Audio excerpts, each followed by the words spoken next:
भारतीय reserve bank की 4 अक्टूबर से एक दिन में चेक क्लियर कराने की नई सुविधा लोगों और व्यापारियों के लिए मुसीबत का सबब बन गई।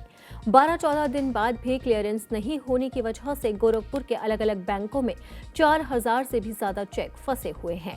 इसकी वजह से करोड़ों रुपए के भुगतान अटके हुए हैं, जिससे व्यापारियों का कारोबार प्रभावित हो रहा है। व्यापारी अपने अटके भुगतान की वजह से आर्थिक दबाव झेलने को मजबूर हैं।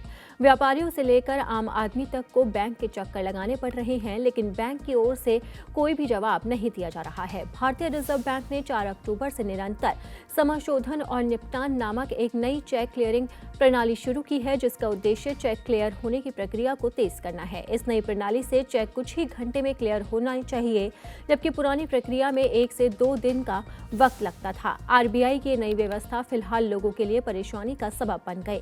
शहर के जाने माने दवा व्यवसायी अमित ने बताया है कि उन्होंने बैंक में अपना चेक जमा करवाया था, लेकिन वो क्लियर नहीं हुआ। 30 सितंबर से उनके चेक क्लियरेंस में फंसे हुए हैं। उनका काफी पैसा फंसा हुआ है और व्यापारी लेन देन प्रभावित हो रहा है।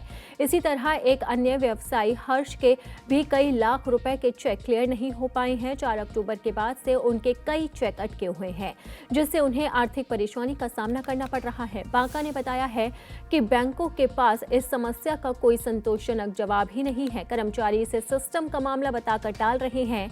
नगर निगम के एक अधिकारी का भी 3 बार में भी क्लियर नहीं हो पाया।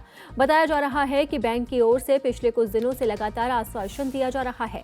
वहीं विशेषज्ञों का मानना है कि त्योहारी सीजन से ठीक पहले इस नई प्रणाली को लागू करने से मुश्किलें और बढ़ गई।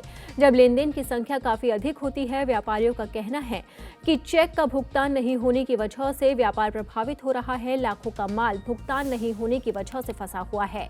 नए सिस्टम की वजह से एक चेक का 2 बार भुगतान होने जा रहा है। अगर कोई खाता धारक जागरूक है तो वो बैंक में आकर इसकी जानकारी दे देता है, लेकिन इस बात से इनकार नहीं किया जा सकता कि सिस्टम दुरुस्त होने के बाद बैंकों को ऐसे मामलों में काफी परेशानी झेलनी होगी।